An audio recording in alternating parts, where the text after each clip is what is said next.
Adolf Hitler, the name sends shivers down our spines. His actions plunged the world into darkness. He unleashed a terrible war. Millions perished. The world was changed forever. How did this happen? How did one man gain such power? To understand, we must travel back in time. We must explore the life of this dictator. Only then can we grasp the magnitude of his evil. Adolf Hitler was born in Austria in 1889. His early life was difficult. His father was strict and often cruel. Young Adolf dreamed of being an artist. He applied to art school but was rejected. This failure fueled his anger. He felt like an outcast. He blamed others for his misfortunes. These early experiences shaped his worldview. He became bitter and resentful. He developed a deep hatred for those he considered different. These dangerous ideas would fester within him for years to come. In his youth, Hitler drifted. He moved to Vienna, a bustling city. He lived in poverty. He scraped by selling postcards. He felt lost and alone. He spent hours in libraries, devouring books. He was drawn to books on history and politics. He developed a twisted view of the world. He blamed Jews and other groups for Germany's problems. He became a powerful speaker. He could captivate audiences with his fiery speeches. He spoke of national pride and a return to glory. His words resonated with a people desperate for hope.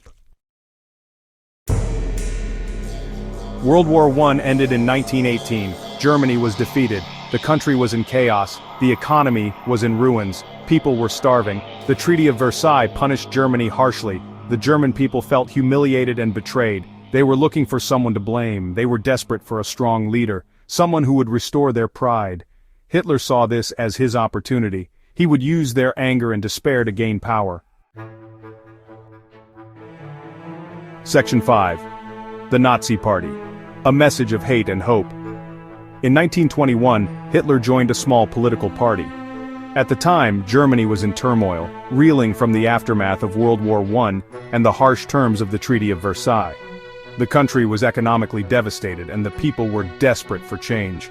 It was called the National Socialist German Workers' Party, or Nazi Party. This party was one of many small, radical groups that emerged in the chaotic political landscape of post-war Germany.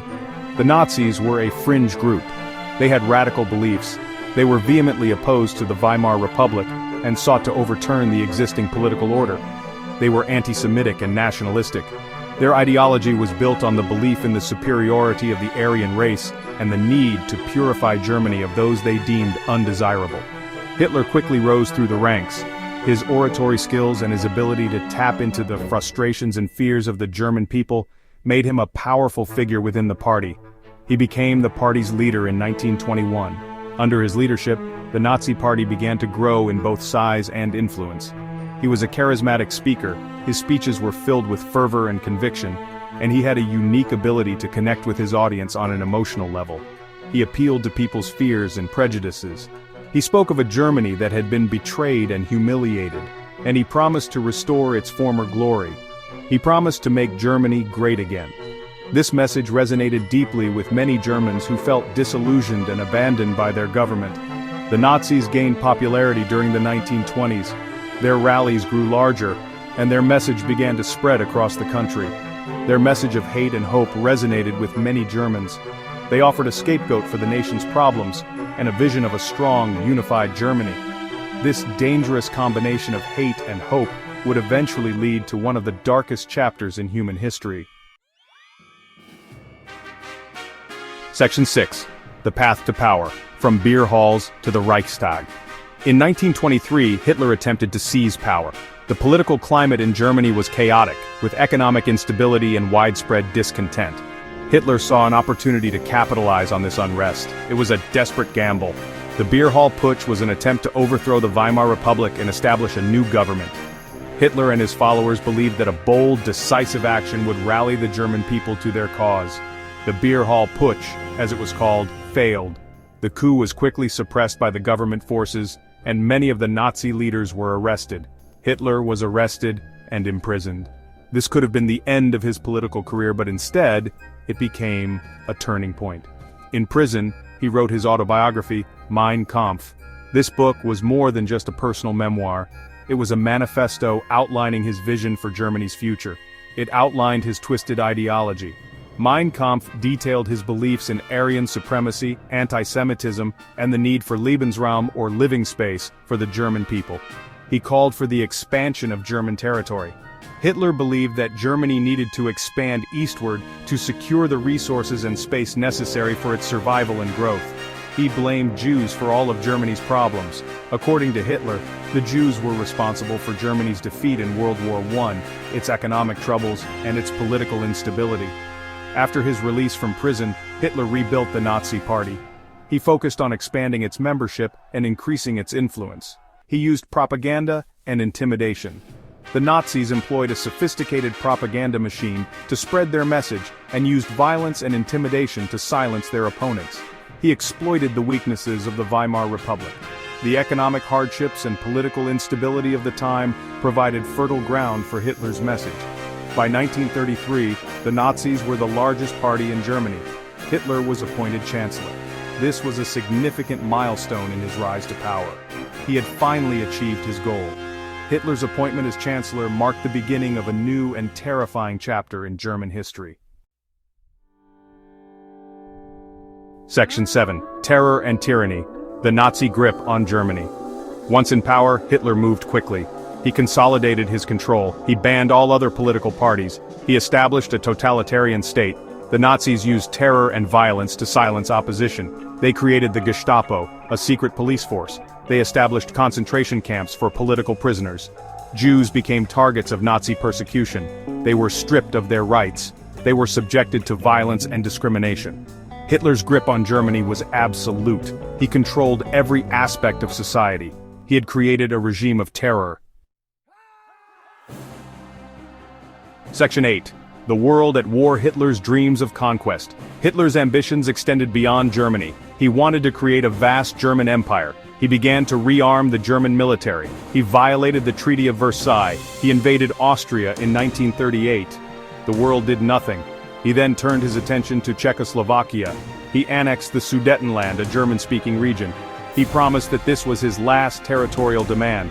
The world believed him. They were wrong. In 1939, Hitler invaded Poland. World War II had begun.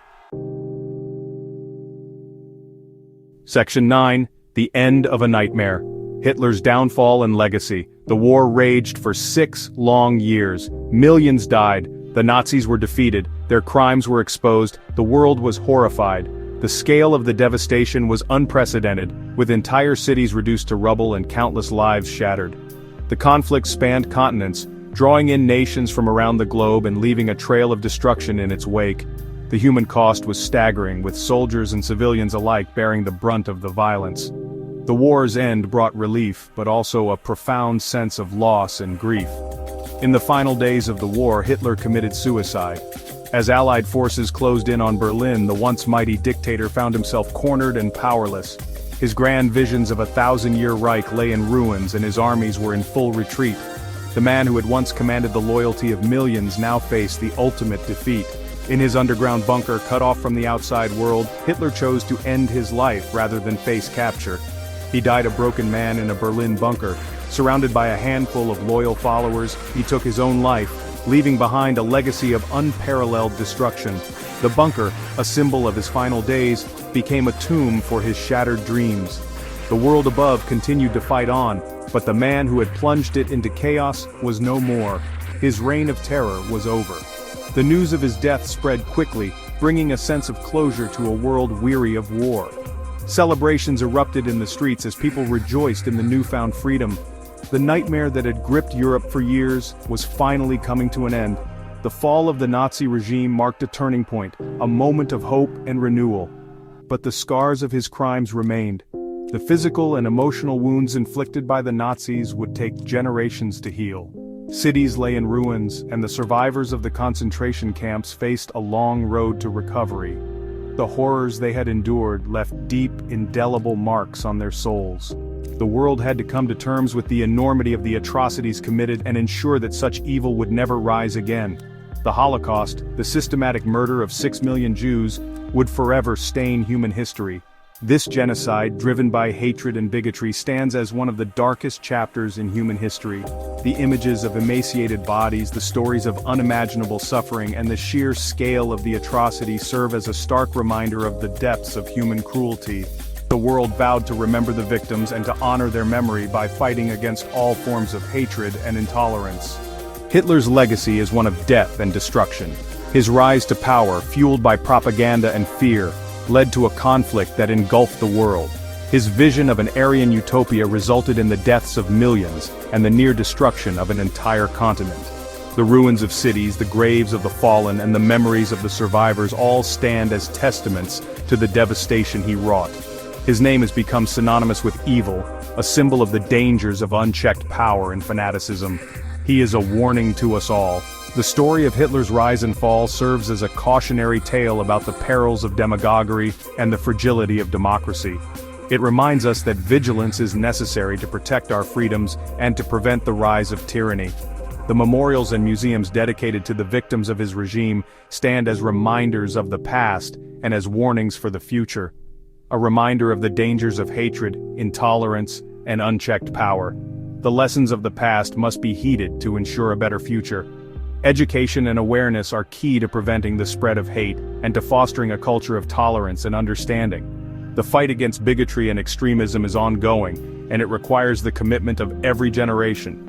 We must never forget the lessons of the past. The stories of those who lived through the horrors of the war and the Holocaust must be preserved and passed down. By remembering, we honor the victims and reaffirm our commitment to never allow such atrocities to happen again. History classes, documentaries, and memorials play a crucial role in keeping the memory alive and in educating future generations. We must remain vigilant against all forms of extremism. The seeds of hatred can take root in any society, and it is our duty to uproot them before they can grow.